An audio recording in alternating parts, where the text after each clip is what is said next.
Oke. Bismillahirrahmanirrahim. Assalamualaikum warahmatullahi wabarakatuh. Perkenalkan, nama saya Raka Ramadan dengan NIM 2220803076 dari kelas 2283C. Pada kesempatan kali ini saya akan menjelaskan materi UAS saya, mata kuliah Sistem Informasi Manajemen, dosen pengampu Ibu Fatia Nopriani, STMkom. Pada kesempatan kali ini materi saya berjudul Manajemen Sumber Daya Data. Baiklah, langsung saja saya akan menjelaskan manajemen sumber daya data ini. Manajemen sumber daya data. Apa itu manajemen sumber daya data?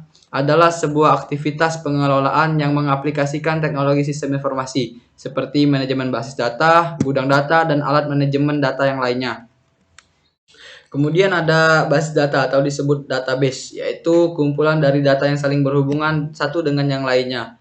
Ada pula sistem basis data atau database system, adalah suatu sistem informasi yang mengintegrasikan kumpulan dari data yang saling berhubungan satu dengan yang lainnya.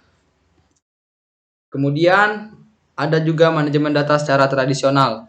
Manajemen data secara tradisional ini merupakan manajemen data di mana sumber data dapat dikumpulkan dalam file-file yang tidak berhubungan satu dengan yang lainnya.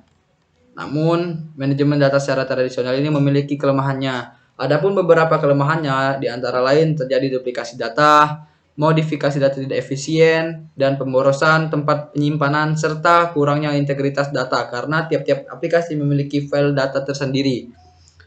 Kemudian ada jenjang atau hierarki data. Secara tradisional, data disusun dalam hierarki yang terdiri dari elemen data, rekaman, berkas, serta basis data. Elemen data merupakan suatu data terkecil yang tidak dapat terpecah lagi menjadi unit data yang lain. Kemudian ada rekaman, gabungan sejumlah elemen data yang saling terkait. Berkas atau file adalah himpunan seluruh rekaman atau record yang bertipe sama. Dan basis data merupakan kumpulan dari berkas atau file yang saling berhubungan. Kemudian ada tipe-tipe berkas atau file. File dilihat dari kegunaannya, dapat dikategorikan menjadi beberapa tipe sebagai berikut. Ada file induk, file transaksi, file laporan, serta file pelindung. File induk merupakan file yang recordnya relatif statis, jarang berubah nilainya. Tetapi file induk ini dikategorikan lagi menjadi file induk acuan, file induk dinamik. Kemudian file transaksi merupakan file yang digunakan untuk merekam data hasil transaksi yang terjadi. File laporan disebut juga dengan output file, yaitu file yang berisi informasi yang akan ditampilkan. Adapun file pelindung ini merupakan salinan dari file-file yang masih aktif di dalam database pada suatu saat tertentu. Selanjutnya adalah model data relasional. Model data relasional, yaitu antara lain pengorganisasian file database. Salah satunya adalah dengan model relasional. Model data relasional ini menggunakan sekumpulan tabel berdimensi 2 dengan masing-masing tabel tersusun atas sejumlah baris dan kolom.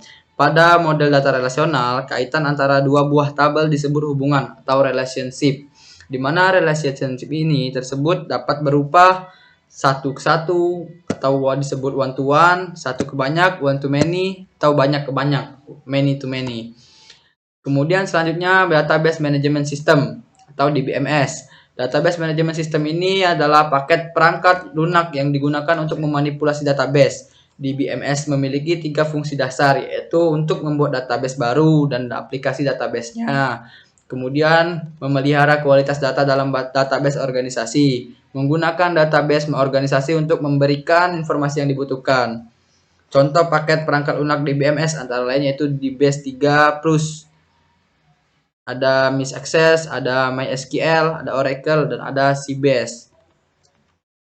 Keunggulan di BMS merupakan ini beberapa keunggulan di BMS antara lain sebagai berikut: mengurangi duplikasi data, menjaga konsistensi dan integritas data, memudahkan dalam memperoleh informasi yang lebih banyak, meningkatkan keamanan data dari orang yang tidak berwenang, memaksakan penerapan standar, dapat menghemat biaya karena dapat dipakai oleh banyak departemen, meningkatkan tingkat respon dan kemudahan bagi pemakai akhir. Selanjutnya ada bahasa basis data. Terdiri dari dua bahasa, yaitu DDL atau Data Definition Language dan DML, Data Manipulation Language. DDL mempunyai fungsi utama untuk mendefinisikan data dalam database secara logika, diantaranya yaitu mendefinisikan karakteristik dari record, untuk menentukan kunci field, menentukan hubungan dengan data di file lain, mengubah atau menampilkan struktur record. Kemudian ada DML. DML ini digunakan untuk memanipulasi database yang telah didefinisikan dengan DDL. Antara lain digunakan untuk melakukan hal sebagai berikut. Mengambil data dalam basis data, menambahkan data dalam basis data, mengubah data dalam basis data, serta menghapus data dalam basis data. Oke, terima kasih. Baiklah, mungkin itu saja yang dapat saya jelaskan pada materi UAS saya kali ini. Apabila ada kesalahan dan kata-kata yang kurang berkenan, saya mohon maaf. Saya akhiri. Wassalamualaikum warahmatullahi wabarakatuh. Terima kasih.